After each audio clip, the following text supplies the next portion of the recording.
al presidente de la Comisión de Trabajo pueda acumular el proyecto 2655.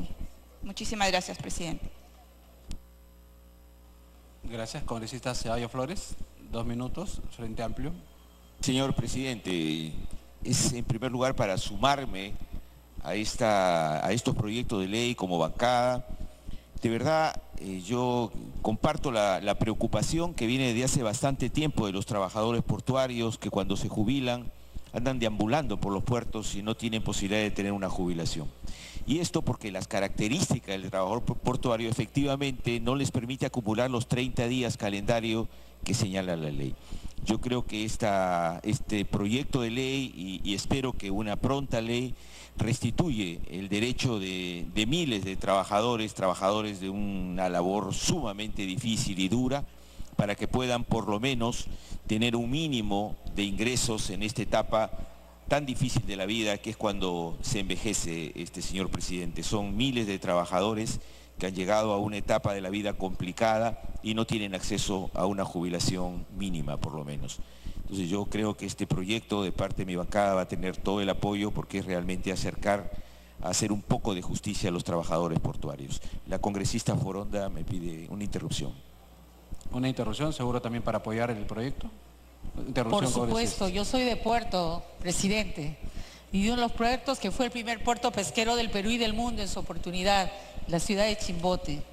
Y por lo tanto, conozco de cerca la labor que vienen realizando los trabajadores portuarios, una labor sumamente difícil, de muchísimo riesgo y marginal, porque han sido desconocidos sus derechos mínimos que deben de tener en una actividad de tan altísimo riesgo. Por eso es que nos parece de justicia un proyecto de ley que desde la Comisión de Trabajo y también la otra comisión a la cual se suma, se haya presentado estas iniciativas legislativas que va a favorecer a más de 600 trabajadores portuarios que están en la estiba y va a hacer ejercicio de sus derechos reales y de inclusión social.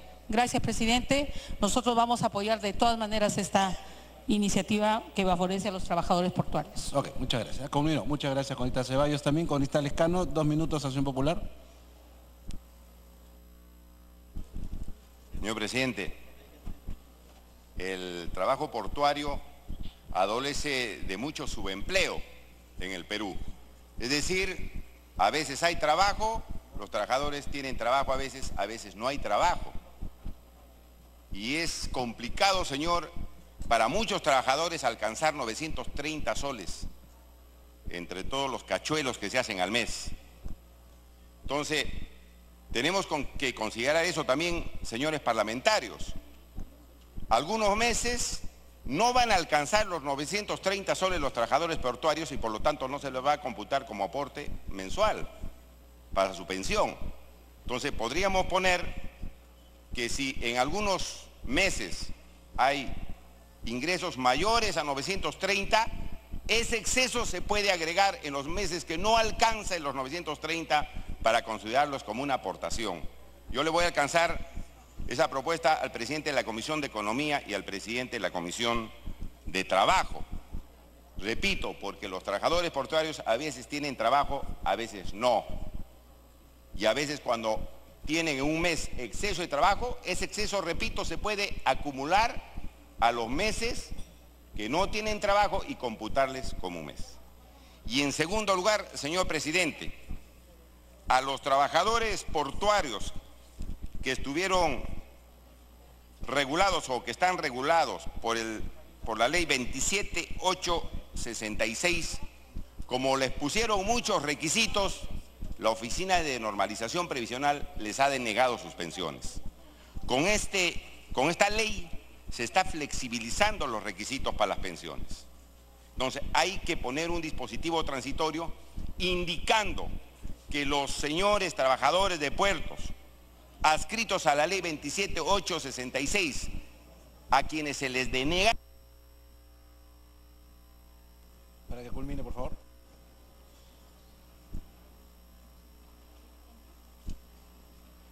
Decía, señor, los trabajadores de la ley 27866 se les ha denegado pensiones porque se les exigía o se les exige más requisitos. pero ahora cumplen con esta ley. Habría que darles un plazo para que se puedan acoger a la ley y tener sus pensiones, porque si no se va a producir una odiosa discriminación. Algunos van a tener este beneficio, algunos que ya han resuelto en contra no lo van a tener, y es una discriminación. Yo voy a alcanzar también, señor presidente, el texto para al presidente de la Comisión de Economía y al presidente de la Comisión de Trabajo para que lo puedan incluir y hacer justicia a todos los trabajadores portuarios, señor, para que tengan una pensión por lo menos mínima para que puedan atender sus necesidades. Gracias, señor presidente. Gracias. Congresista Dagmer. Presidente, el trabajo en los puertos es un trabajo bien singular, no solo por los vientos que corren por los puertos, sino por el sistema que es de puntos contra puntos, es inestable, es ocasional, es muy variable en la manera de trabajar y además el embarque y desembarque se ha ido mecanizando, ha ido cambiando las condiciones del mismo, se han establecido otras formas, otros instrumentos para hacerlo. El propio rol del trabajador ha ido cambiando en cada uno de los puertos. Y en esas condiciones lo que no ha ido cambiando son las mejoras laborales del trabajador. Más bien se han ido deteriorando cada vez más. Mientras algunos puertos han mejorado en parte la maquinaria, todavía muy poco para lo que requiere el país, la parte portuaria del trabajador se ha ido debilitando cada vez más. Aquí se está viendo un aspecto, y es bueno que se vea, es el aspecto de las pensiones. Y concuerdo con lo que ha señalado el congresista que me antecedió, porque ciertamente el proyecto de ley avanza, pero se requiere recuperar aquello que se ha dejado de lado porque no existía este proyecto de ley, pero que es una realidad. Hay trabajadores que han estado pidiendo que le apliquen su pensión, pero como no cuadraban los montos mensuales con los semestrales, con los anuales, se quedaban sin pensión. Y hay trabajadores portuarios que han tenido diversos patronales, diversos contratantes, en los cuales el contratante va fumándose y desapareciendo, y también va desapareciendo su pensión posible, que es en el fondo su vida que tiene por delante. De ahí, señor presidente, que nosotros estamos a favor de la ley, pero creemos que tiene que mejorarse por lo menos en los dos aspectos que han sido ya formulados por el congresista Lescano de Acción Popular, con los cuales concordamos y vamos a plantear también eso. Hemos coordinado con los trabajadores portuarios de NAPU, con los cuales en alguna oportunidad yo he tenido una vinculación muy cercana, o que incluso me eligieron su representante ante la primera autoridad portuaria que se eligió, pero como estábamos en contra de la privatización, no nos permitieron entrar a ese directorio, pero esos trabajadores de NAPU tienen los mismos problemas que tienen el resto de trabajadores portuarios del país. De ahí que esto no es una medida de solución al régimen de trabajo portuario, queda pendiente, pero sí es un tema que tiene que ver con las pensiones y que debe solucionarse hacia el futuro, pero también mirando los problemas del pasado. Gracias. Penúltimo orador, congresista Costa. Gracias, presidente. Presidente, entiendo que se trata de una causa justa y por eso el proyecto viene con un dictamen unánime, pero me parece que no tenemos la información suficiente para tomar una decisión. Entiendo que si los aportes que han hecho los trabajadores portuarios por la naturaleza de su trabajo no califican para llegar al mínimo de 20 años es porque no han contribuido lo suficiente como para tener una pensión de la ONP.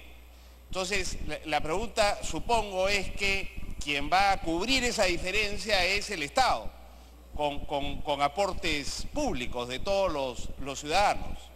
Y creo que para poder tomar una decisión tendríamos que saber de cuántos trabajadores estamos hablando y cuál es el monto del subsidio, del aporte público que requerirá, digamos, esta equiparación o esta ventaja o este reconocimiento, como quiera decirse, que estamos haciendo con los trabajadores portuarios.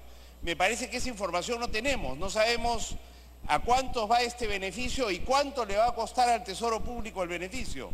Y creo que sin esa información no sería sensato que tomemos una decisión, presidente, en cuyo caso lo que yo sugeriría es que esto pudiera regresar a comisiones y se consiguiera esa información antes de tomar una decisión, especialmente porque la situación fiscal ya es bastante grave en el país.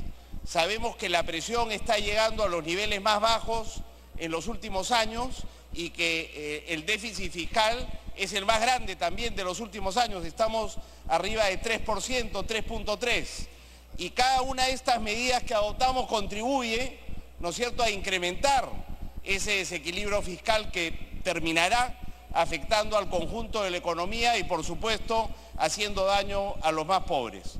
Por eso mi sugerencia, presidente, con todo respeto, es que podamos conseguir la información que necesitamos, que eso regrese a comisiones y que podamos volver a tomar una decisión estando bien informados al respecto. Gracias, presidente. Gracias. Finalmente, congresista César Segura, Fuerza Popular.